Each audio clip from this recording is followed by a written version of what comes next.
100 años de Marcas de Fuego. En esta ocasión, para retomar los trabajos, vamos a escuchar la conferencia del doctor Manuel Suárez Rivera. El doctor Manuel Suárez Rivera es investigador en el Instituto de Investigaciones Bibliográficas de la Universidad Nacional Autónoma de México. Estudió la licenciatura en Historia en la Universidad Nacional. Es maestro y doctor en Historia por la misma institución, obteniendo la mención honorífica por su tesis doctoral.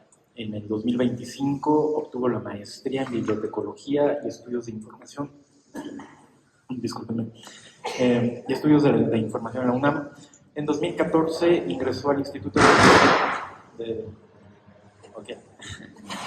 de Investigaciones Bibliográficas, donde actualmente es investigador titular B de tiempo completo definitivo, y desde 2015 es investigador nacional por parte del Sistema Nacional de Investigadoras e Investigadores, SITI, donde hoy ostenta el nivel 2, así como el nivel D del PRI de la UNAM. Entre 2023 y 2025 se desempeñó como jefe del Fondo Reservado de la Biblioteca Nacional de México, por lo cual tiene un conocimiento de primera mano del tema del que nos va a hablar. Y en 2025 fue electo como miembro de la sección profesional Rare Books and Special Collections de la IFLA para el periodo 2025-2029. Ha publicado 5 libros, es autor de más de 30 publicaciones académicas en revistas indexadas y capítulos de libros arbitrados. Es tutor del posgrado de la maestría y doctorado en Historia de la UNAM, ha dirigido tesis de licenciatura, maestría y doctorado. Actualmente dirige el seminario Diáspora, también en el Instituto de Investigaciones Bibliográficas. En 2020 ganó la distinción David Walker Memorial Fellowship in Early Modern History 2020-21, que otorga la Universidad de Oxford para realizar investigación en la Bodleian Library.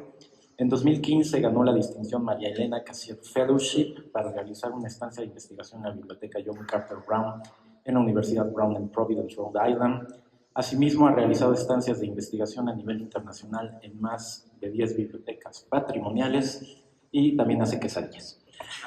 Así que bienvenido al doctor Suárez Rivera y el micrófono es suyo. Muchas gracias. En realidad sí manejamos un estudio de pilates también. Entonces. Muchísimas gracias por su presencia a este coloquio que, a pesar de todos los problemas que ha habido logísticos, y lamento muchísimo a la gente que ha pasado mucho tiempo en la carretera, nosotros mismos hicimos mucho tiempo, entonces bueno, es algo que no está en nuestro control, pero quiero manifestar pues mi solidaridad con ellos. Ha sido muy complicado. De hecho creo que por ahí no veo a Miguel todavía, que creo que va a llegar a las 3 de la mañana, pero bueno, a ver si llega en un momento. Quiero empezar para no empezar a comerme tiempo de la presentación. Ahorita que se empieza a bajar se empieza a 240 megas. Ok, con razón. Bueno, mientras voy a empezar. Como el propio nombre de este coloquio lo sugiere, el término marca de fuego fue utilizado por primera vez en 1925 por Rafael Sala, mismo que fue el primer esfuerzo por sistematizar los distintos emblemas que se encuentran en los cantos de gran parte de los acervos novohispanos, con un total de 140 marcas en ese catálogo. Desde entonces, el uso cotidiano de dicho concepto lo ha asentado en la terminología bibliotecaria histórica en relación con el libro antiguo mexicano, y hoy resulta impensable llamar estas improntas de otra manera. Pero en estricto sentido, el término no es del todo exacto, porque en el proceso nunca se involucra el fuego y los propios bibliotecarios coetáneos lo llamaban sellos, como bien mencionó ayer Israel, y se ha dicho en muchos lugares. Dicho elemento histórico es fundamental para entender de manera sincrónica esta práctica de apropiación, por lo que más adelante ahondaré en este concepto y las implicaciones jurídico-administrativas. Ahora bien, al realizar una revisión de fuentes, es de notar que el término marca de fuego aún no estaba en uso entre los especialistas sobre libros de procedencia novohispana antes de la publicación del catálogo de Sala. Así parece confirmar el propio Nicolás León, quien el 1 de enero de 1903 publicó en el boletín del Instituto Bibliográfico una nota sobre el uso del ex libris en la que comparte la siguiente información. Esa será la primera diapositiva, pero bueno, ahorita la comparto, ahorita la leo. Dice: las bibliotecas monásticas nos muestran sus más antiguos libros con inscripciones manuscritas en la portada diciendo cuál comunidad pertenecen, y más entrado el tiempo, una bárbara costumbre, la de herrar con hierro candente a los cortes de los libros y aún su portada. Esto vino a sustituir la no muy pulcra de ensuciar esta con notas manuscritas. Esta afirmación de León es por demás útil, ya que no solo insinúa que el término marcas de fuego no estaba aún en uso entre los especialistas a inicios del siglo XX, sino que también revela la opinión del bibliógrafo sobre esta práctica de marcar los sellos incandescentes. Según él, esto representaba una bárbara costumbre, que sustituyó otra práctica que al parecer tampoco estaba en el gusto de León, que fue la de ensuciar libros con lo que hoy denominamos notas manuscritas. Además, León sugiere un orden cronológico entre ambas formas de apropiación, es decir, él considera que primero las bibliotecas solían añadir notas manuscritas y después incorporaron el uso de sellos incandescentes, aunque nunca establece una temporalidad específica y mucho menos nos aporta la fuente de esa afirmación. Esto nos permite andar en la discusión sobre la datación del uso del sello carbonizado en los libros, una cuestión que ha representado una incógnita en la historiografía y que más adelante intentaré profundizar. Por el momento, pretendo hacer una revisión muy rápida por un recorrido por estos 100 años. Bueno, a ver si sacar la diapositiva. Por el momento les voy contando que en los primeros 70 años de la historiografía se ha concentrado en la creación de algunos catálogos, no es como lo que más ha habido en los primeros años, que auxilian en la identificación de las improntas. Todos tienen su punto de partida en una metodología que el mismo Sala confirmó en su estudio introductorio. Cito a Sala: nos hemos guiado atendiéndonos a la mala costumbre que antiguamente tenían de escribir en la portada del libro el nombre de la biblioteca a que pertenecía, y en rarísimas ocasiones nos ha sido de gran ayuda el sello del convento que estampaban al margen de algunas hojas. Llama la atención que Sala coincide con Nicolás León en el sentido de adjudicar un juicio de valor negativo a la práctica de realizar anotaciones manuscritas en las portadas, y también destacó que él mismo menciona el término sellos, pero hace una diferencia entre los que se colocaban con tinta y entre los que dejaban una impronta en el canto. Independientemente de esto, a partir de los datos de Sala, varios estudiosos del fenómeno bibliográfico han trabajado sobre su propio catálogo, anexando marcas y generando una especie de corpus general. Por ejemplo, como vimos ayer con el doctor Pedro Rueda, Teixidor realizó un estudio muy profundo sobre los ex-libros mexicanos y Tablada hizo lo propio en el 39. Hacia finales del 20, el INAH publicó una serie de libros, iniciando con el artículo de Mario Pérez Campa, después llegó el de Carlos Krause, después estuvo Manuel Villagrán, David Saavedra, y después hubo una serie de libros coordinados por Silvia Carmen y Segura y Alejandro Flores, y más recientemente en la Biblioteca Central una tesis de maestría de Cintia, y más reciente de Javier Romero sobre los acervos de Durango.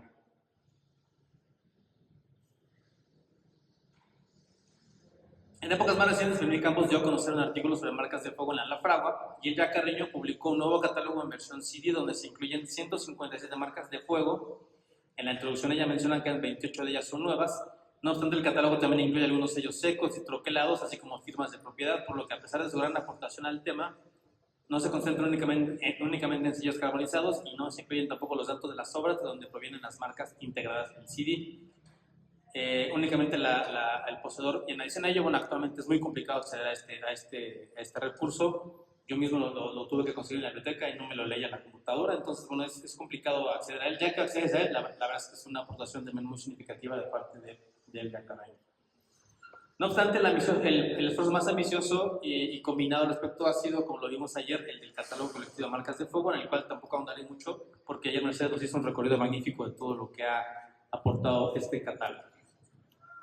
Como una muestra del alcance internacional del estudio de marcas de fuego y como resultado de la dispersión, hay muchos textos también ya, por ejemplo el caso de Francisco Guerra, también que ayer se habló de él, y el proyecto Antiguos Propietarios de la Biblioteca Cray de la Universidad de Barcelona, que también ya tiene su propio catálogo. En la mayoría de los casos incluidos en esos catálogos ha sido posible vincular la imagen representada con alguna corporación, casi siempre religiosa. No obstante, algunas permanecen como no identificadas. El elemento que más ha permitido generar un conocimiento sobre la procedencia se ha desprendido de las anotaciones manuscritas, que en la mayoría de los casos revelan explícitamente al poseedor, aunque en algunas ocasiones hay algunos fenómenos históricos que no se han contemplado, como la descripción de colecciones, se han dado atribuciones erróneas debido a que no contamos con evidencias históricas que permitan establecer con certeza al dueño de determinada marca, como una gran cantidad que permanecen no identificadas. Ahora bien, no solo catálogos han aportado información importante sobre esto, sino que también hay investigaciones histórico-bibliográficas, bibliotecológicas, que han aumentado nuestro conocimiento sobre dicha práctica. Tal es el caso de Ernesto de la Torre, quien en 94 publicó un estudio que ofrece un mayor análisis histórico en relación con estos catálogos. Y el objetivo del doctor de la Torre fue ir más allá simplemente de inventar las insignias. Por su parte, Idalia García ha destacado también la práctica novohispana de marcar libros y algunas dificultades que existen para su estudio en un par de artículos, en tanto que Mercedes Salomón, en conjunto con Andrew Green, publicaron hace algunos años, también ya nos habló de él, una propuesta interesante sobre la forma en la que se deberían de estudiar estas marcas. Más adelante, en 2020, Salomón propuso un sistema para generar autoridades con elementos de procedencia, que me parece que es algo que hay que explorar en los próximos años. Las autoridades, como vimos también ayer, en algunas bibliotecas pueden dar búsquedas mucho más ricas. Por su parte, Hugo Daniel López realizó una tesis de maestría en donde tiene por objeto estudio de la marca de fuego del Colegio San Francisco Javier, llegando a conclusiones interesantes. Yo mismo en 2017 publiqué un artículo sobre la marca de fuego de la universidad. Y hay muchas otras investigaciones como Robert Endin, Nadia Stephanie López de los Mercedarios, los trabajos de Erika González sobre el oratorio San Felipe Neri. En fin, no quiero tardar mucho tiempo en esto. Sin duda el incremento de estos estudios ha generado una literatura mucho más vasta para comprender las implicaciones de esta práctica de apropiación, especialmente en la última década, como pudimos apreciar en esta breve revisión historiográfica. Hoy, a 100 años del primer catálogo de marcas de fuego, me parece que necesitamos plantear nuevos enfoques y nuevas preguntas a los protagonistas de estas improntas carbonizadas, es decir, a los propios libros. Pero también creo que hemos dejado de lado la utilización de fuentes de archivo para complementar lo que ya sabemos sobre las llamadas marcas de fuego. Por ello, en los siguientes minutos me gustaría andar un poco en algunas de estas inquietudes y consideraciones más relevantes que percibo para los próximos años, así como compartir algunos hallazgos que podrían coadyuvar a redefinir el estudio de estos sellos carbonizados. Perfecto, ok, entonces vamos como a la 4 más o menos.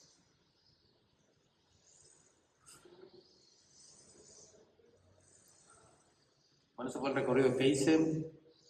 Y si me arrastro la orden.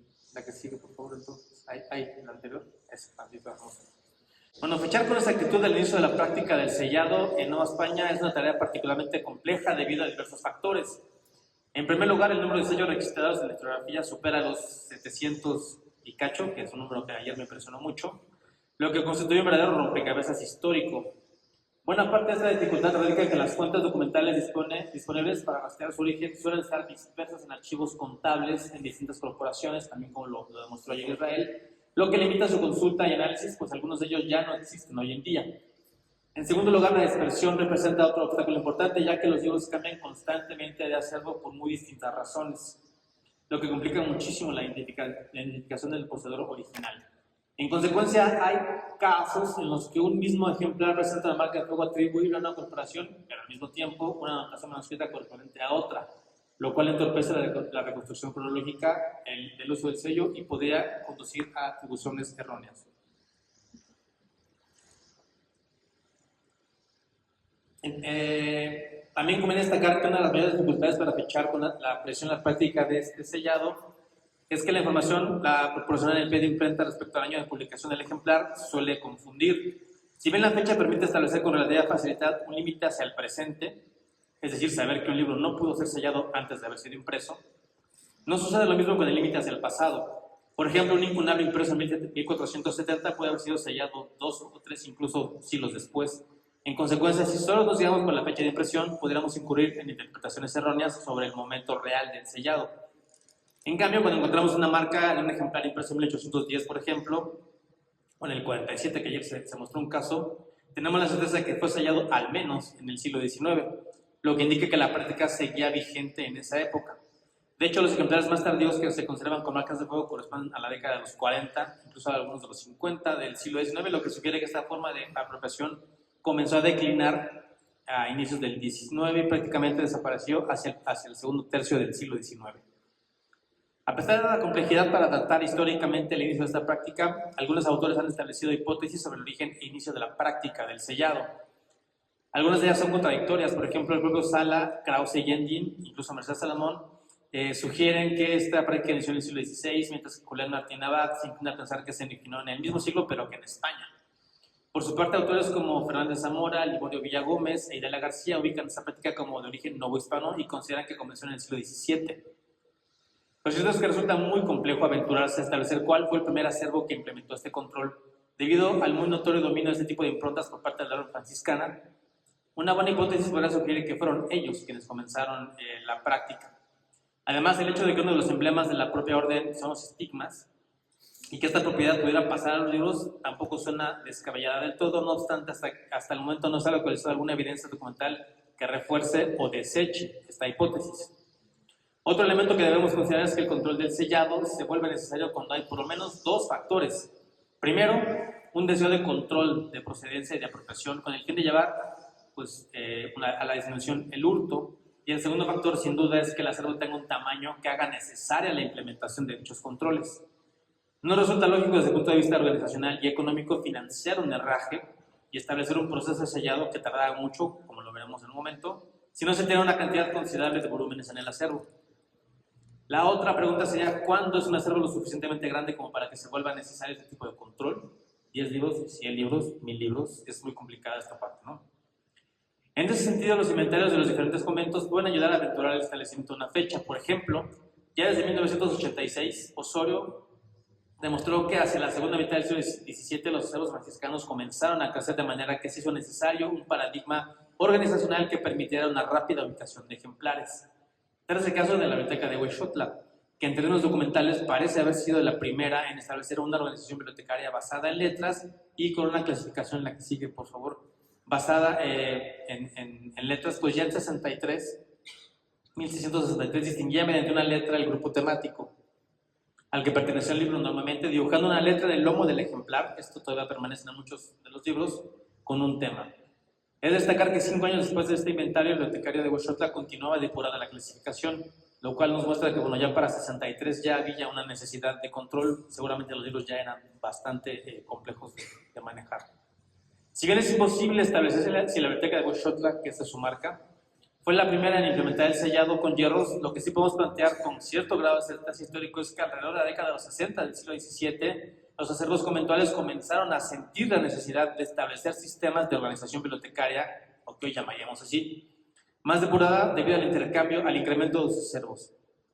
Determinar cuál fue la primera institución en aplicar un sello incandescente resulta una tarea muy compleja y de hecho quizá nunca lo sepamos, pues los testimonios materiales son fragmentarios y la documentación apenas da cuenta de estos procedimientos, aunque me parece que no los hemos explorado del todo.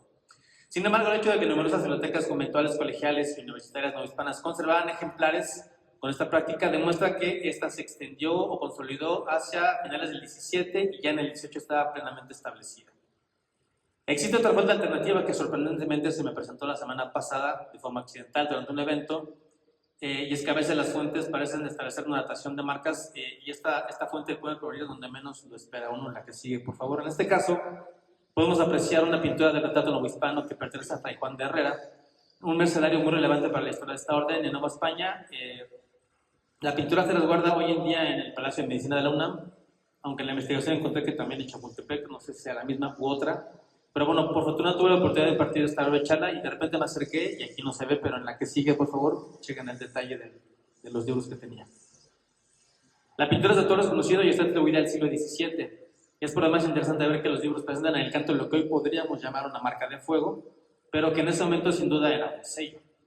Un sello que ciertamente no corresponde a alguna de las improntas que tenemos identificadas y mucho menos a alguna de las insignias de los mercedarios o el Colegio San Ramón, del cual fue el rector. La que sigue, por favor. Si la pintura está intentando representar un libro, estas son las marcas mercedarias a los que podría haber pertenecido. Si la pintura está intentando representar un libro con sello carbonizado y la pintura es de la segunda mitad del 17, esto podría indicar que para esas fechas ya era una práctica activa en los acervos conventuales. No obstante, el caso requiere mayor profundidad, situación que rebasa por el momento mi objetivo. En todo caso, se debe descartar si ese elemento visual fue contemporáneo a la manufactura del retrato o si fue agregado posteriormente, o si simplemente es un accidente artístico. De cualquier forma, no puedo profundizar más en este caso, pero lo comparto aquí, en este foro, que es donde creo que puede ser más o mejor recibido, como quizá la única presencia de las marcas de fuego en el arte novohispano. Lo que queda claro es que tanto la investigación de archivo no arroja una fuente que esclarezca el asunto. Me parece que aquí debemos considerar por lo menos dos elementos fundamentales para ubicar la práctica en su contexto. El primero es que la técnica de marcaje de los libros es idéntica al marcaje del ganado en lo que se conocía como marca a fuego. Por lo que es lógico asumir que el inicio de las marcas de fuego de libros provenga de una zona en donde esta práctica ganadera fuera muy visible. En el caso novohispano, claramente el altiplano y o el bajío. El otro elemento es que se ha diluido la historiografía sobre el tema de los testimonios de los coetáneos, que consideran ese elemento como un sello con las implicaciones jurídicas y administrativas que ello implica. El concepto de sello sí ha estado presente en algunos trabajos sobre el tema, es cierto, pero no se ha establecido con claridad el elemento que define esta práctica desde su propio contexto histórico. Ligar el estudio de las marcas de fuego con la sigilografía podría ayudarnos a comprender mejor esta práctica y, como veremos, dará sentido a esta situación. Ahora, no resulta novedoso señalar lo que dije sobre los sellos sobre el ganado. Sin embargo, un breve recorrido por el origen de esta práctica en Nueva España puede ayudar a comprender las condiciones en las que se puede aplicar en la Nueva España. La que sigue, por favor. La costumbre de marcar el ganado tiene una larga historia, incluso se remonta desde Egipto, pero básicamente en España, cuando las ovejas estaban dispersas, se juntaban todos los ganaderos y en una zona que se conocía como la Mesta.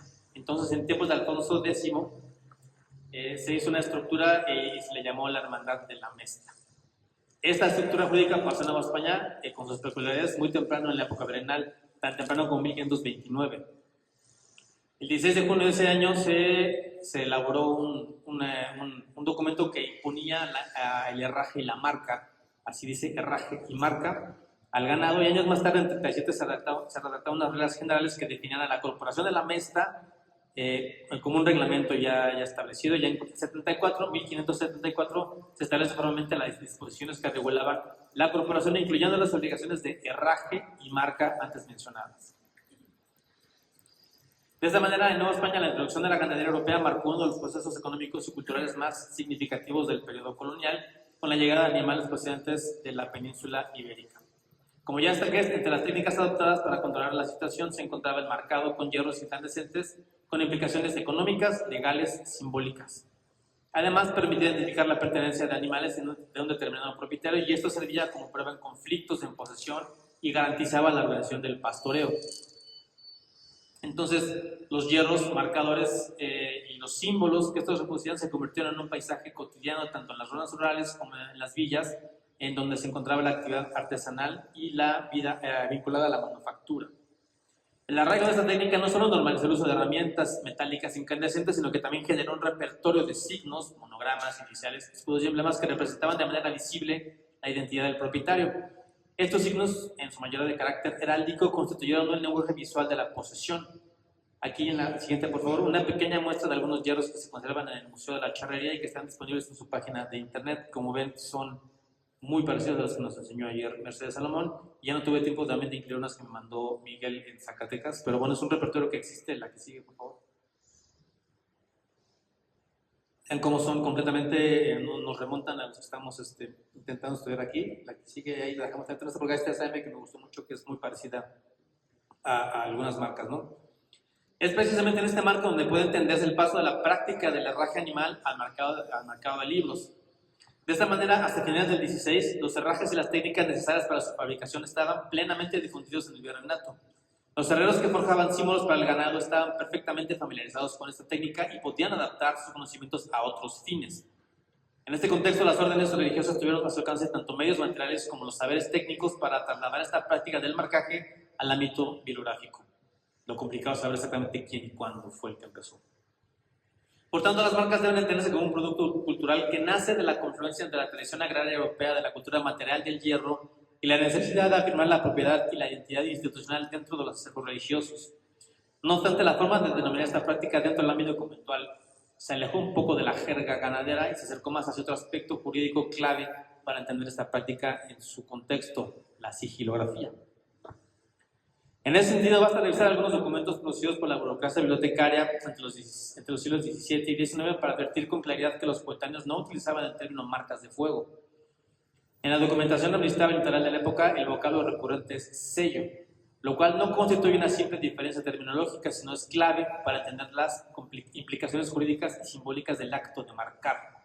El sello, en el marco de las prácticas institucionales del antiguo régimen, no solo garantizaba la autenticidad de un documento o un bien, sino que representaba la autoridad de la corporación que lo emitía. Su uso tenía, por tanto, un valor legal y administrativo que trascendía la mera función de identificación. La adopción del término sello para designar las impresiones en los cantos revela una continuidad con las formas de validación y propiedad corporativa propias del periodo. Aquello que en la actualidad llamamos marca de fuego debía entenderse entonces como una extensión material de la función jurídica del sello, un signo que confería pertenencia, legitimidad y reconocimiento institucional al objeto marcado. Ese carácter de los sellos como instrumento de fe pública y control patrimonial permite explicar su persistencia más allá del antiguo régimen en tanto símbolo de autoridad y garantía de autenticidad. Incluso hoy en día se sigue usando esto de manera muy similar. Ahora bien, conviene distinguir entre la matriz del sello, también llamada el marchamo, marcamo, hierro, fierro o calimbo para el ámbito esclavista, y la impronta que ésta deja sobre el soporte. Aunque en el uso ambos continúan o pueden parecer sinónimos, desde una perspectiva técnica y funcional aluden a realidades distintas. El primero designa el instrumento o molde que produce la marca, de la cual ayer vimos con Mercedes un modelo en 3D maravilloso, y el segundo es el resultado material del acto de marcar. En el ámbito ganadero o esclavista, el término marca fue más habitual, en tanto que hacía referencia tanto al instrumento como al signo que daba, pero los documentos y registros vinculados al libro, si bien aparece ocasionalmente el término hierro o fierro, para referirse al objeto empleado, la huella resultante se identifica casi siempre como sello. Esta decisión no es menor, pues refleja la transferencia semántica del lenguaje y de control y de posesión material al dominio cultural del libro, donde el acto de sellar con fuego adquirió un valor simbólico y jurídico asociado a la identidad y a la legitimidad del acervo. Ahora bien, el sello no era únicamente un signo de orgullo o de identidad, sino que cumplía con una función práctica y preventiva.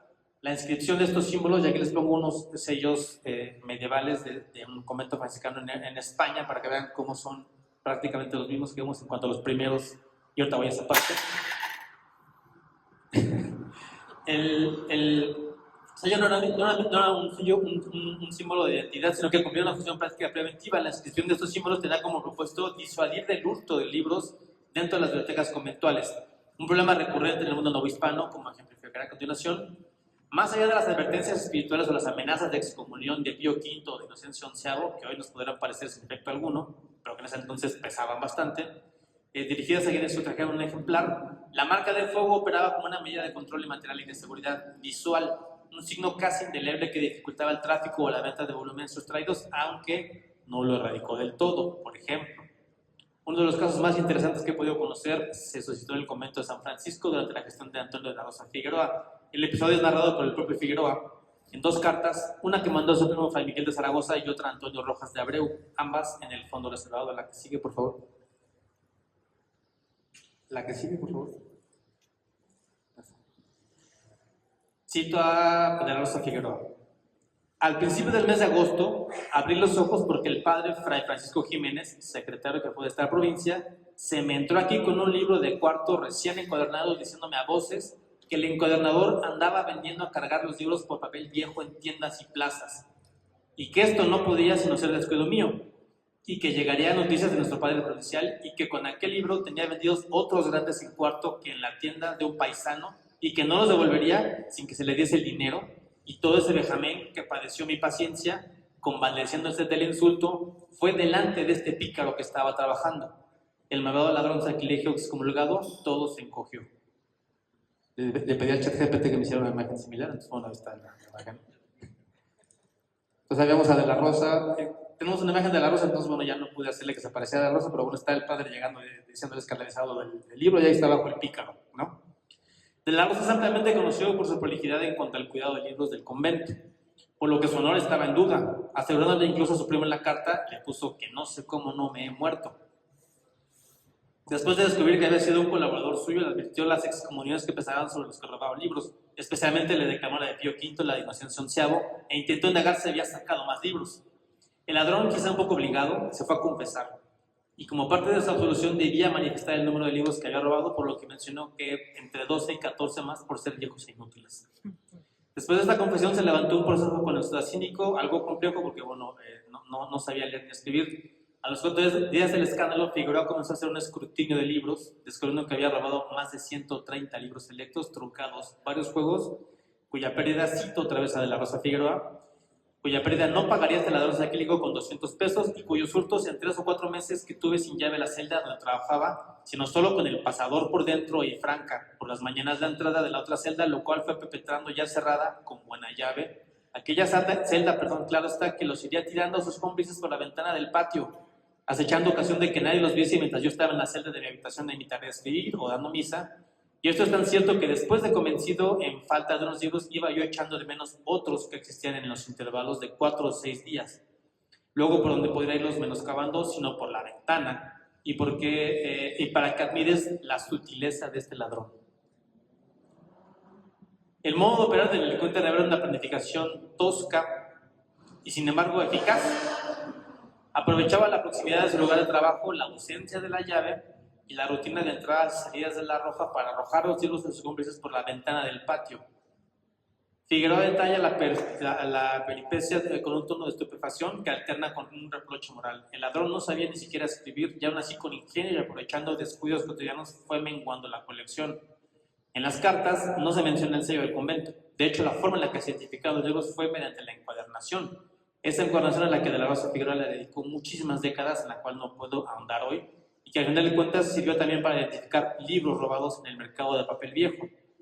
Ahora bien, la razón por la que no se menciona el sello puede originarse en el hecho de que dichos libros, entre los 1500 que tenía, como le cuenta su primo, provenían de los conventos despojados por la secularización de doctrinas y aún no pasaba por el proceso de sellado. ¿Cómo fue posible este robo?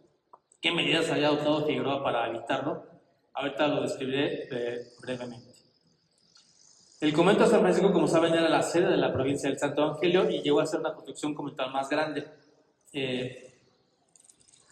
Hay mucho trabajo sobre esto, me lo voy a saltar también, una parte que no voy a poder ahondar. Pero buena parte de lo que sabemos de este periodo de este convento es por el propio De la Rosa Figueroa, que generó una documentación muy, muy grande. Por ejemplo, con base en las cartas cuentas que él entregó, que están citadas por Osorio también y que tenemos en la Biblioteca Nacional, tenemos la certeza que el acervo común, de la que sigue, por favor, tenía casi 10.000 ejemplares hacia el último tercio del siglo XVIII. Ahí están los números. En 1745 tenía 4.000 ejemplares y para 72 ya tenía 9.000, ¿no? O sea, un aumento de 5.200 ejemplares. Es decir, la Biblioteca Franciscana durante la gestión de De la Rosa duplicó su tamaño. Sabemos que para el siglo XIX, para el siglo XIX la biblioteca alcanzó hasta 16.000 volúmenes, ¿no? Entonces, bueno, la biblioteca creció constantemente. Ahora bien, estas cifras del aumento son relevantes porque permiten advertir que a partir de 1753 hubo un movimiento muy importante entre los conventos de los franciscanos, pero no solo de ellos. Me refiero al proceso de secularización de doctrinas. Al respecto, Ignacio Osorio ya había advertido el impacto de este fenómeno en los acervos. En términos generales, este complejo proceso inició hacia finales del siglo XVIII, pero en 1753 tuvo un punto muy álgido en función de la Real Cédula del 1 de febrero de 1753, emitida por Fernando VI, en donde se estipulaba que las doctrinas americanas serían transferidas a la arquidiócesis. Este resultado fue el despojo de una gran cantidad de conventos franciscanos, la que sigue por favor, y que el propio Fray Antonio nos comenta. Bueno, en algún punto ahí dice, voy a leer la parte en la que me interesa, él iba a hacer un libro de lengua náhuatl y ya se va a imprimir y no se imprimió porque se hizo este despojo, y en algún punto ahí dice que comenzó a principios del año siguiente, en 1753, el fracaso lastimoso del violento secuestro y despojo de doctrinas y conventos a las 3 religiones, franciscanos, agustinos, dominicos, y a la nuestra tan ejecutivo las órdenes del supergobierno que en el año 1754 ya estaban quitados 15 conventos. Muy importante, estos 15 conventos, esos libros pasaron a San Francisco y de ahí De la Rosa los empieza a distribuir, reencuadernar, y aquí ahorita vamos a una parte más interesante. Es de suma relevancia para el estudio de las marcas de fuego en general, pero para las franciscanas en específico entender este proceso, pues marcó un declive en las comunidades franciscanas en diversos lugares que llevaban siglos de misión doctrinal. Con ellos sus librerías. Hay otro también documento muy interesante en esta propia colectánea, donde dice el provincial dio autorización para sufragar la encuadernación de 1.600 libros que costaban 452 pesos, con el resultado de la venta de libros inútiles de los conventos despojados, así como de parte de sus archivos. Así lo reporta el propio Figueroa, al definitorio en 1772, al decir que se obtuvo ganancia de 160 pesos por, cito, papel manuscrito de libros de gastos, recibos, patentes y cartas cuentas de los conventos despojados, que le pareció muy bien al reverendo padre provincial que se vendiesen a los poeteros y batiojas y se descargase el archivo del sumo peso que soportaba. Bueno, si hay una gran hueco en los archivos, ya sabemos que aquí ellos mismos lo vendieron a los coheteros, ¿no? Y les pareció bien en ese momento. Digo, no hay que juzgar con criterios actuales, pero fue lo que se hizo para financiar la encuadernación. Seguramente la pérdida estaba en su momento justificada, pues lo que más le preocupaba de la Rosa era terminar con la encuadernación de estos ejemplares. No obstante, es claro que la propia corporación decidió deshacerse de algunos papeles que podemos valorar con criterios patrimoniales en busca de liquidez. Como es de esperarse, el propio de la Rosa es quien informa de la cantidad de libros que entraban a la biblioteca. En esos tiempos, lo que nos da un testimonio invaluable de cómo creció esta biblioteca y de cómo hubo un movimiento muy importante de libros, tampoco voy a poder ahondar mucho de ahí. En lo que respecta a las marcas de esta biblioteca, existe evidencia documental que ofrece certeza histórica en relación a la cantidad de sellos que tuvo, así como el precio que se pagó por ellos, incluso por el carbón y la persona encargada de realizarlo. De acuerdo con la documentación generada por el propio Figueroa, el convento tuvo por lo menos, la que sigue por favor, 5 sellos. Esa y otra regresamos a la anterior. 5 sellos con distintas variantes. Esta información proviene de sus cartas cuenta y es particularmente relevante el testimonio de la primera cuenta, en la anterior por favor, para que la puedan leer al mismo tiempo conmigo. Más un sello nuevo que mandé a hacer para sellar de nuevo con claridad todos los libros porque el que había los quemaba mucho y confundía con el de otros conventos. Costó 2 pesos, su demostración es la adjunta, con más 4 pesos en que conchavé al que los está sellando, 6 pesos. No se alcanza a ver muy bien, pero bueno, ahí al fondo a la izquierda está la demostración del sello. 25 años más adelante, en 72, durante su última carta cuenta, vuelve a reportar al definitorio, se renovó el sello de la librería, se hizo otro al tamaño y 2 pequeños para sellar libros bajos y chiquitos, 11 pesos. Ambos testimonios son maravillosos porque ofrecen muchísima información sobre la práctica del sellado y el intercambio que había entre conventos de San Francisco. En primer lugar, el propio Figueroa confirma que la librería ya tenía un sello y que debido a que la impronta parecía ya muy quemada, decidió mandar a hacer otro. Esto implica que entre 745, año que fue nombrado de la Rosa, y 47, el propio bibliotecario sellaba los libros, pero se dio cuenta que el hierro ya no plasmaba una imagen clara, por lo que decidió hacer otro que costó 2 pesos. Un ejemplo de la impronta quedó integrada en la parte, pero no se ve, a lo mejor si movemos hacia el otro lado. Ahí está, miren, a la izquierda está el sello, se cayó el sello, pero bueno, ahí estaba el sello. Bueno, ahí está el sello y por eso dice la demostración adjunta, que es esa parte, pero bueno, se desprendió el sello, pero al hacer una cala con la anterior, por favor, la anterior. Ah, no, entonces, pero no era para acá, perdón, era para otro lado, perdóname. La anterior es esta. Esa es la que mandó a hacer de la Rosa Figueroa en 47. Ya se hizo el cotejo y es sin ninguna duda esa. Entonces, si ponemos atención a los otros sellos de la provincia, ahora sí la que sigue, por favor, nos daremos cuenta de lo que se refiere a Figueroa, ¿no? Es Cholula, Tulancingo, Huichapan, Ecatepec, todos estos sellos, si se fijan, uno no distingue cuál es cuál, ¿no? Hasta la fecha sigue siendo muy complicado, me dijeron que se ha pasado cuál es cuál.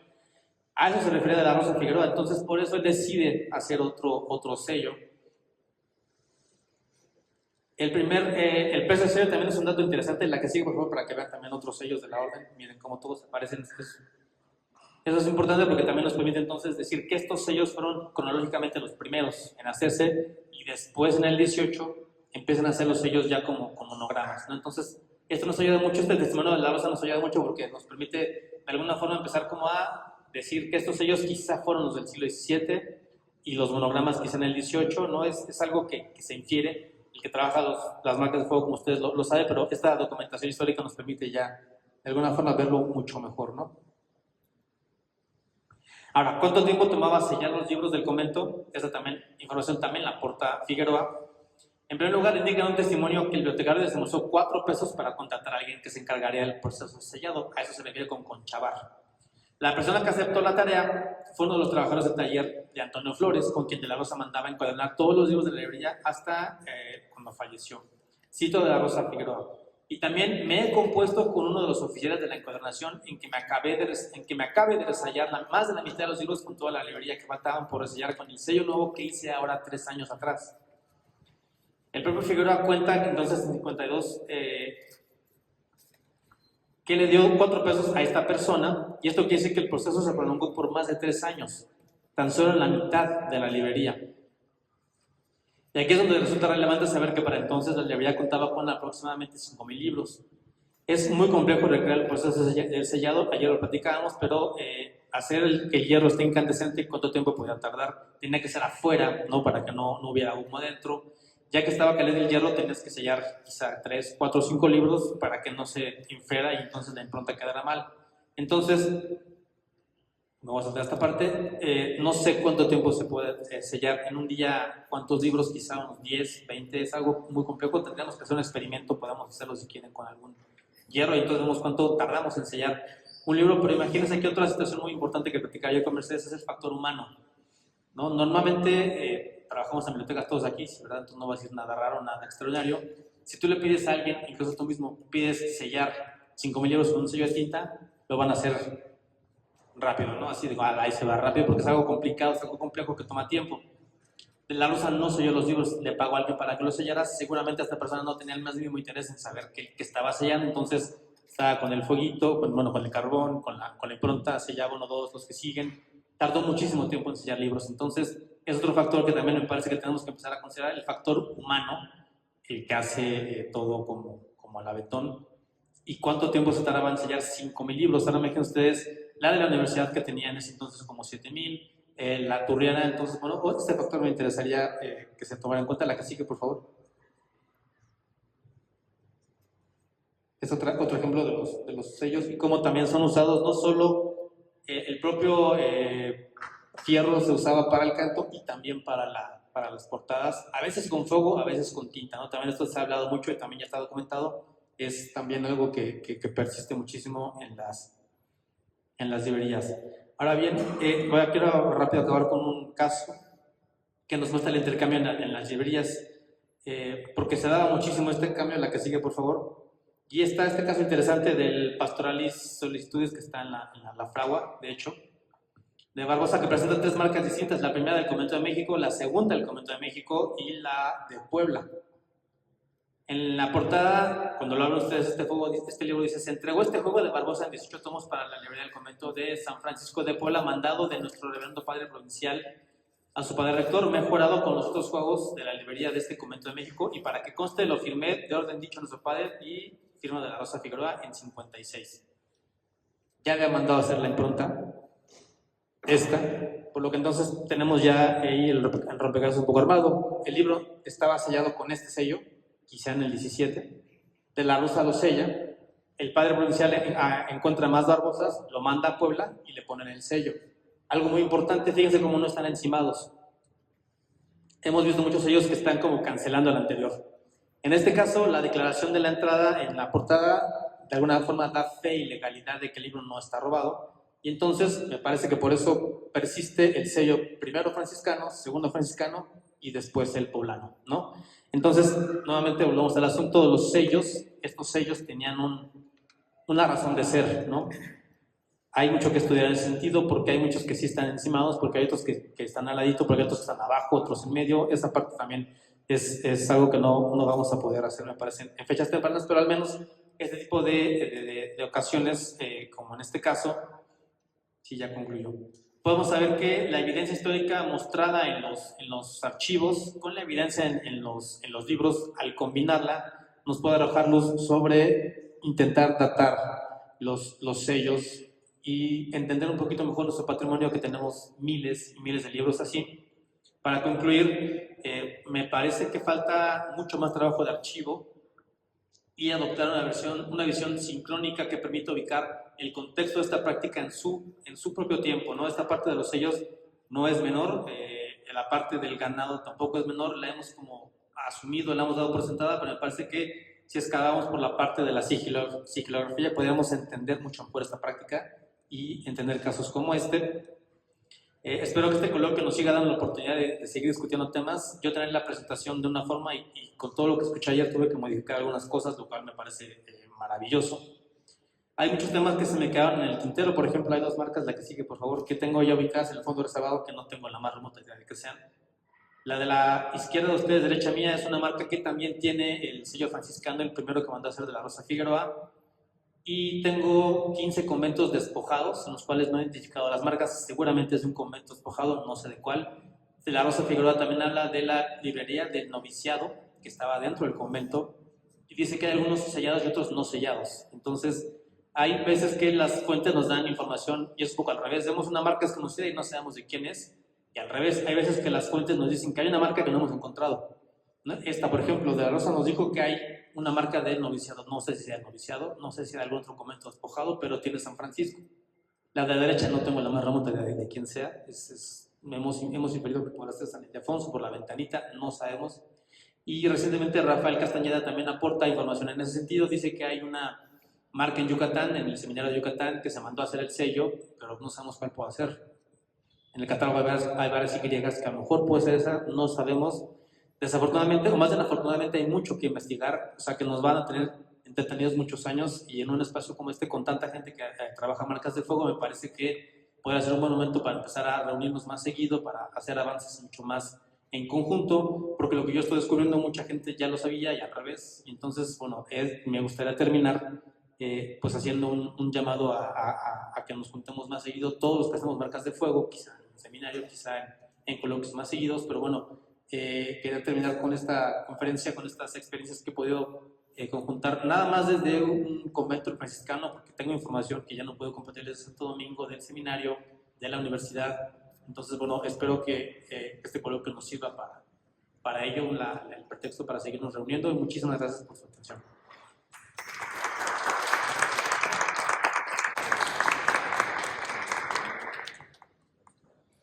Bueno, muchísimas gracias, Manuel, por esta conferencia tan ilustrativa y que abarca con tanto detalle el fenómeno. Muchísimas gracias.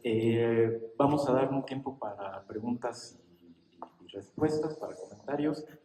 Y antes de que se me olvide, les quiero recordar que la hoja de asistencia está aquí a su derecha. Y no olviden señalar una dirección de correo electrónica, por favor, para que se les puedan enviar sus constancias. Si hay alguna pregunta, algún comentario para el doctor Suárez Rivera.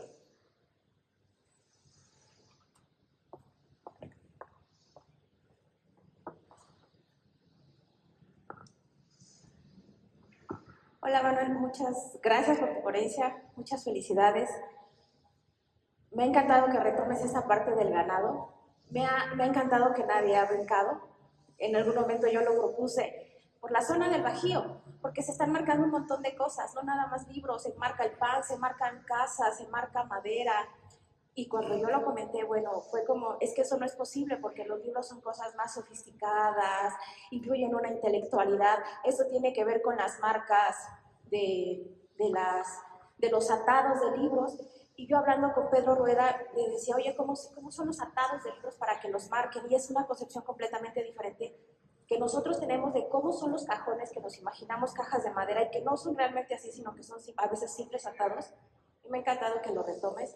Me ha encantado este espacio y me ha encantado que haya esta apertura a nuevos espacios, porque muchas veces hacemos los estudios desde la centralidad, desde que todo empezó en Ciudad de México, que desde ahí todo se emanó, y quizás no, quizás hay que voltear a otros espacios ganaderos, de otros productos, y ver que es parte de un contexto mucho más general estas marcas de fuego, que no es algo que brotó de la nada, que es una parte cultural novohispana. Y te felicito por tu ponencia porque has retomado como todas estas cuestiones que que como bien dices, a muchos nos han brincado y necesitamos un espacio, necesitamos este llamado que tú haces para formarnos como grupos mucho más transversales. Hay muchas cosas todavía, yo estoy trabajando ahorita en Durango también, hay muchas cosas que no se saben, capacitación de la gente, los propios bibliotecarios, que podamos tener ese vínculo con los bibliotecarios, que son ellos los que están haciendo los catálogos,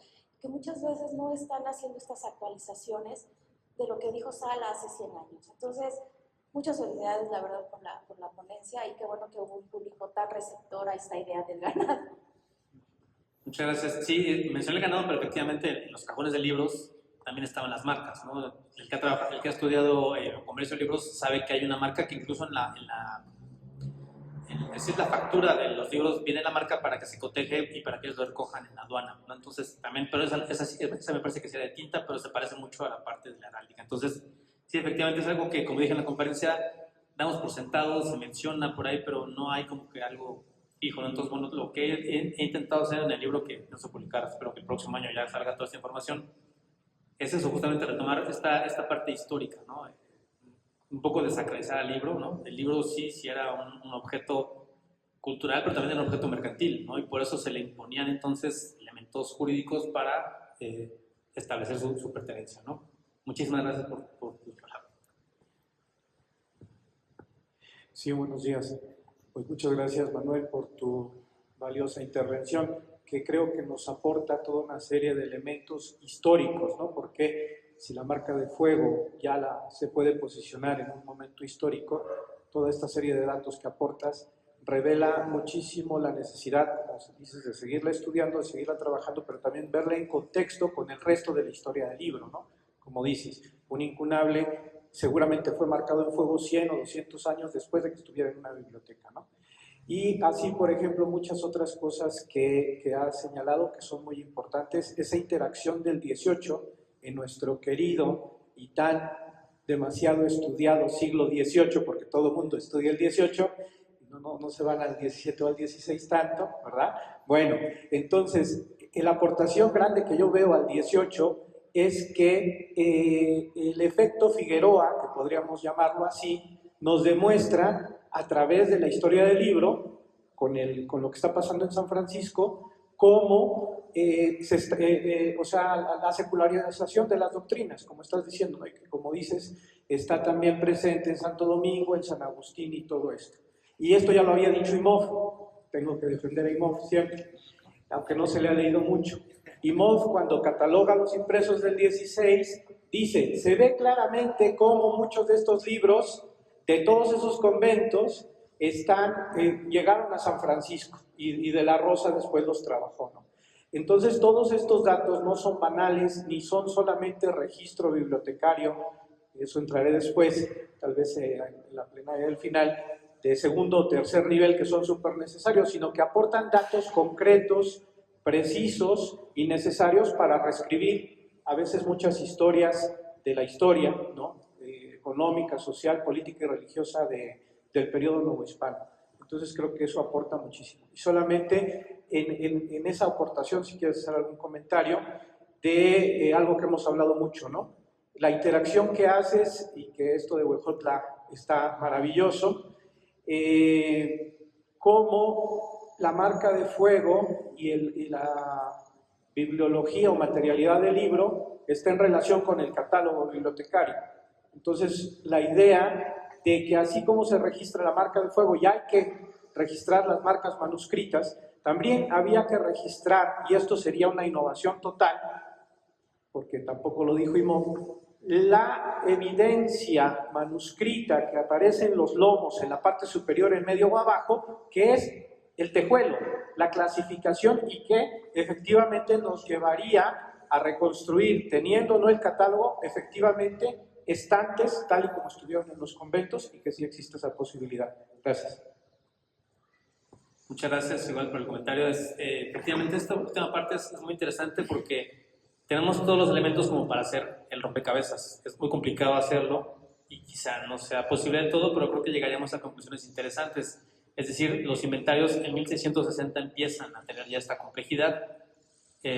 Los que conocen, bueno, pues aquí hemos trabajado en libros antiguos, sabemos que en los lomos los libros suelen tener tejuelos, letras, inscripciones, que suelen empatar con los inventarios. A veces no empatan, por ejemplo, ¿no? De la Rosa es de verdad impresionante este personaje, todo lo que hizo, además del diccionario, que es una cosa ya por sí impresionante, toda la documentación que generó desde que estuvo en Nativitas, en San Francisco.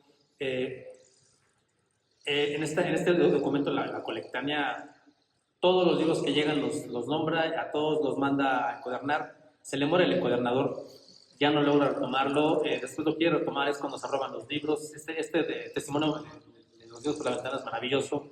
Maravilloso porque es un testimonio, no porque los han robado, pues, pero ilustra todo este ambiente en el cual pues el libro siempre ha sido objeto de robo, ¿no? A pesar de que tengas tú los elementos jurídicos para hacerlo, como los sellos, ¿no? Es algo que ocurre.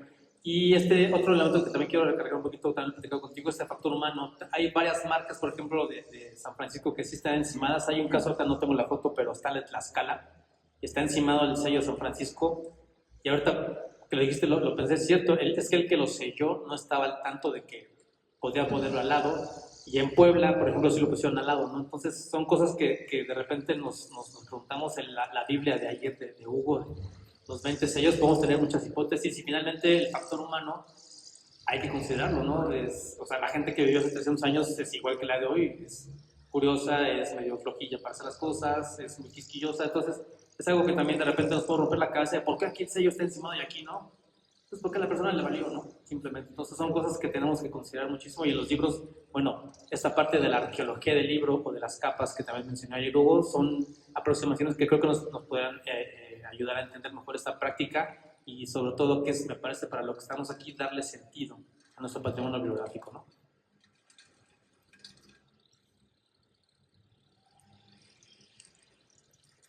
Bueno, de los compañeros que están aquí en el Zoom, dice Elvia Carreño, felicidades por la conferencia. Solo creo que en el caso del cuadro pueden ser las horas que poseen las encuadernaciones y se sujetaban para evitar las deformaciones.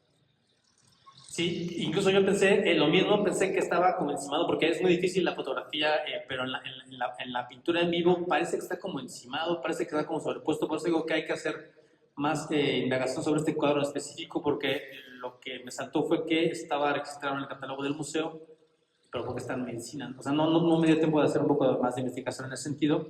Estoy de acuerdo con él, ya puede ser los hilitos, o puede ser simplemente que alguien lo puso después, o puede ser que efectivamente sea una representación artística de las marcas de fuego, porque no coincide con ninguna, o a lo mejor sí se hizo en su momento, pero no se va a poner a hacer ahí el anagrama de los mercaderes, sino simplemente le hizo un garabato que repitió, porque si se fijan, no sé si la podemos poner otra vez, perdón.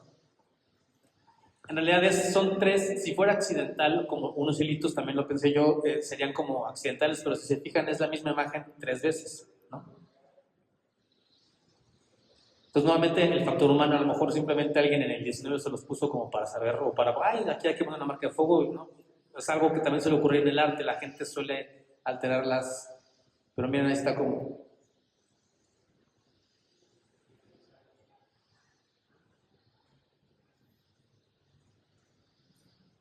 Ahí está.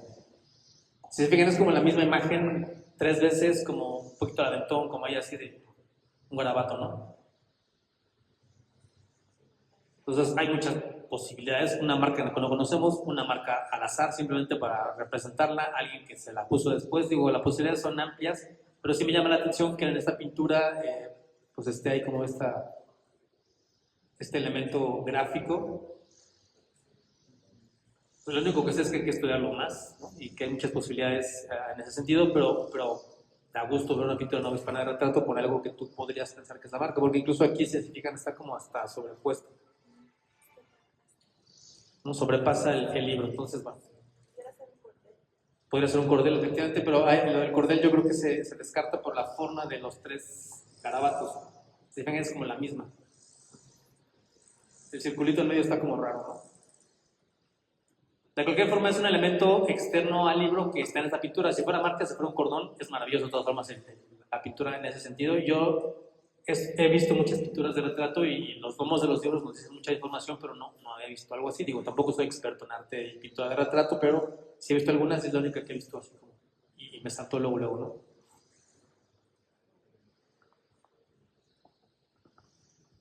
¿Alguien más levantó la mano? Bueno. Yo también quisiera hacer una pequeña reflexión porque, como se los he dicho repetidamente, yo me siento como extranjero en este campo de la historia del libro y de nuestras bibliotecas. Entonces creo que tengo la licencia del loco que puede hablar sin temor a equivocarse, ¿no? Y escuchándote, bueno, me llaman un montón, me saltan varias reflexiones, unas bastante ligadas con lo que dijo al principio Erika.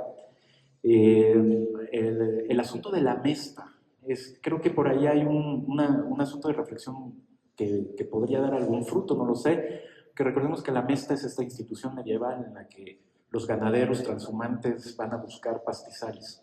No siempre, pero muy frecuentemente confundían sus ganados para poder llevarlos mejor. Y la mejor manera de reconocer sus ganados después para devolverlos a sus lugares, pues era una marca de fuego. Entonces me quedé pensando si quizás estas marcas de fuego se originan en los préstamos interbibliotecarios. Puede ser, no sé. También con lo del comercio de libros, si es una manera de reconocer que esos libros ya cruzaron el Atlántico, ya cumplieron con todas las exigencias de las instituciones coloniales. Y si estas marcas de fuego pueden ser el signo de una valoración diferente del libro. Pensando en la anécdota que encontraste, que nos contaste, hay evidentemente una valoración elevada de ese libro y por lo tanto vale la pena robarlos, ¿no? Entonces, hablando de estratigrafías, como lo decía ayer Hugo, estas marcas de fuego pues, pueden ser el signo de esta valoración distinta, el signo de una particularidad propia de esa valoración en la Nueva España o en el mundo ibérico. Y también el asunto de los estigmas que también estábamos hablando ayer con Hugo, creo que también hay una posibilidad grande por ahí de reflexión, ¿no? Entonces, bueno, eso es lo que quería compartir. Lo de la mesta me parece muy significativo y bueno, no sé si te merezca algún comentario. Antes de que contestes, yo quiero agregar una pregunta a eso. Ahorita me sonaba como esto de la dimensión jurídica, yo no había nunca pensado, pero que tiene mucho sentido como para el reclamo de libros. Porque lo que yo sí he encontrado es que cuando están pidiendo reintegro de libros robados, en el caso de los jesuitas, una como de las características es decir, bueno, están sellados, porque dicen, bueno, es que el soldado fulanito ni siquiera sabe leer, se los llevó porque pobrecito, se los pidieron, no sabían ni qué se llevaba. Y la respuesta es, sí sabía lo que se llevaba, porque eran libros sellados, sabía que eran de la antigua compañía y sabían que eran valiosos por el sello. Entonces, en este caso, pues es la marca fuego, el sello al que se refiere. Entonces, esta parte de la dimensión jurídica, yo creo que no se ha explorado, al menos yo no conozco. También estoy así como Pablo navegando entre que sí, que no es como lo mío en el área de la marca de fuego, pero me parece que es como sustancial trabajarlo desde el área también jurídica. Sí, en efecto, esta parte, yo empecé a indagar con esto de la mesta, igual no conocía mucho el asunto, leí no tanto, pero sí supe que era como algo de gran tradición europea, ¿no? Entonces, esta dimensión jurídica del sello me parece que es fundamental para seguir estudiando las marcas de fuego, ¿no? Porque Rafael Sala, lo vimos ayer, un pintor que pues, las iba reproduciendo, nos damos más a la parte gráfica, creo que hemos dejado la parte histórica en qué implicaba un sello, ¿no? Un sello jesuita, evidentemente de tinta, da este valor jurídico a un libro y la gente que no sepa leer sabe perfectamente que el IHS ¿no? Y que los llagas de San Francisco, entonces es algo también que está ahí, me parece que en los próximos años podremos ir hacia allá, ¿no? Esta parte de entender en su contexto qué implicaba marcar con fuego o hierro incandescente, ¿no? Que es también otro término.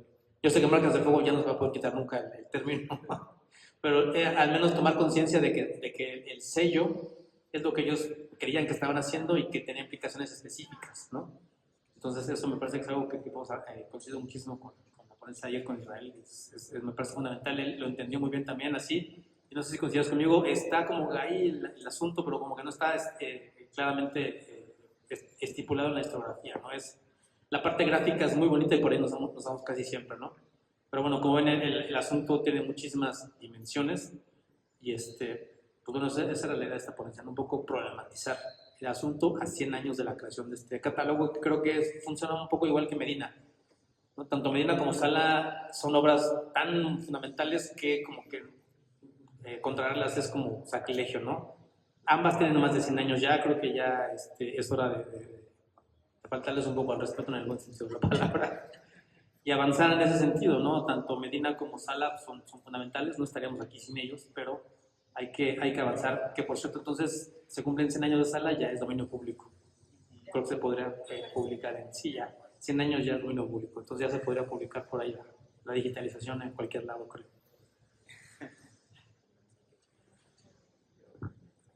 Hugo tiene una pregunta. Bueno, felicitarte, Manuel. La verdad es que, como lo comentaba con Pablo ahorita en el desayuno, que me decía que nos animaba a entrar, le digo, no te preocupes, no se conoce tanto, puedes meterte a la conversación sin tantos problemas. Y precisamente yo tenía esa percepción de que ibas a hacer una revisión general de todo, agregando cosas novedosas como esta visión digamos, lo legal, sí, digamos, lo jurídico de los sellos, que es una dimensión que no se ha trabajado nada y que es fundamental. Pero yo quería retomar dos cosas.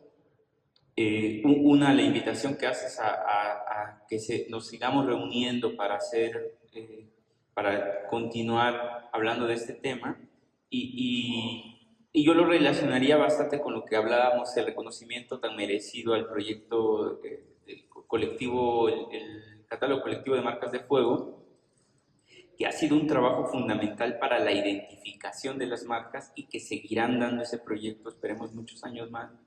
Y quizá también ya es ese momento de la investigación más allá de la identificación, y creo que son proyectos que pueden caminar juntos, aunque también separados, porque son búsquedas distintas, digamos, ¿no? En el sentido de que uno está en la identificación y el otro quizá ya en meterse también en otras camisas. Y yo ahí retomaría un poco lo que decía esta Erika, de no olvidar esa dimensión regional, que es cierto, que yo creo que igual es el defecto de Sala, que está muy concentrado en el centro del país, y quizá por ejemplo, es muy importante que se haga este coloquio en Michoacán, saliendo también de los grandes, más allá de la Fragua, de la Palafoxiana, de la Nacional, que son importantísimos, pero también ir hacia el occidente, irse por otro lado, es importante. También los pueblos. Sí, también cuentan los pueblos. Y hablar de esas experiencias, ¿no? O sea, yo tengo muy presente, les decía, la visita que hice al Archivo Diocesano de San Cristóbal, y donde vi marcas que yo no conocía, no había visto nunca, ¿no? Y quizá va a ser igual el caso de Yucatán que estamos hablando, de que presuntamente sí hay marcas y que todavía se va a incluir ahí en una nueva región. O sea, da para mucho, y me parece que hay que también considerar en esa nueva invitación esa regionalización también, ¿no? Esa perspectivas desde otros lados. Entonces, eso quería comentar, ¿no? Y seguir caminando en el plano de la identificación, y también ir hacia un plano de no sé, un seminario, como decías. Muchas gracias. Sí, la idea del coloquio justo era esa. Qué bueno que se recibió el mensaje, porque la idea era sacarlo de la nacional. De la Fragua también era como, reconocemos la importancia del catálogo, pero sí era como abrir un poquito el asunto, ¿no? Llamar la atención hacia allá. De nueva cuenta, me parece que tenemos que volver a ver a los documentos, ¿no? El archivo nos va a dar muchísima información. Ayer Israel sacó mucha, Elvia también sacó muchísima información. También esa parte de Elvia Carreño me pareció fundamental, ¿no? Ella está viendo en vivo a la gente que tiene esas marcas, como que hay un poco haciendo la manita de porco para que saquen información. Entonces, esto que está haciendo Elvia, lo que están haciendo todos ustedes que están aquí en el coloquio, me parece que es fundamental para seguir avanzando, pero lo más importante es hacerlo juntos, ¿no? Creo que ahí va a estar la clave entre que sigamos con... Rafael Castañeda dijo eso, Manuel Suárez dijo esto, Hugo sacó esto, y que lo hagamos de manera conjunta. Creo que va a ser también un avance muy significativo en comunión con Mercedes también, que es la que está llevando un poco el asunto de englobando a todo lo que estamos haciendo todo esto, ¿no? No, igualmente, Manuel, muchas felicidades, y por lo que hemos llegado como que a suponer, ¿no? Y a como que engarzar, porque es muy difícil encontrar fuentes documentales que hablen de las marcas de fuego. Inclusive, por ejemplo, yo que he encontrado muchos inventarios, pues no se habla del sellado de marcas de fuego.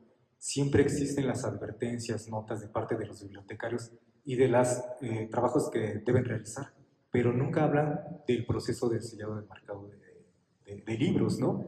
Y es lo que ahorita también mencionas, y me queda un poco más claro, que tal vez los frailes, los bibliotecarios, no se encargaban de hacer sellados, sino que se lo encargaban a alguien más. En este caso, bueno, ya Francisco de la Rosa Figueroa menciona a quién, pero en el caso de otros conventos, pues a quién se lo van a dejar, inclusive al herrero, porque muchas veces en los inventarios, en los libros de carta cuenta, sí se menciona que se les da un salario a estos herreros, ¿no? Y que se encargan precisamente, lo que también mencionaba con Erika, que de esta parte del ganado y demás son los que se dedican también a los herreros a mantener los herrajes de las mulas, de los bueyes, porque al final de cuentas pues, los franciscanos tenían que captar las limosnas y tenían que ir a las ciudades, ¿no? A pedir las limosnas. Y entonces aquí sí me queda más claro lo que ayer pues yo lo arrojé, de que los frailes no se dedicaban precisamente a esta práctica, y en los inventarios y en los libros de carta cuenta nunca mencionan esa parte. Gracias y felicidades.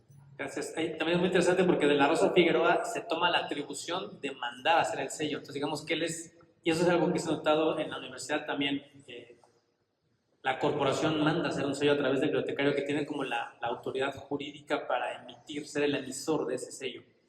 Entonces me parece que en los documentos que yo he visto, el bibliotecario sí es el que tiene la facultad para mandar o decidir si se manda a hacer un sello 2 u otro 3, como de la Figueroa, pero ya la ejecución, como el antiguo régimen pasaba, todo lo que fuera manual, pues era algo que hacía alguien más, ¿no?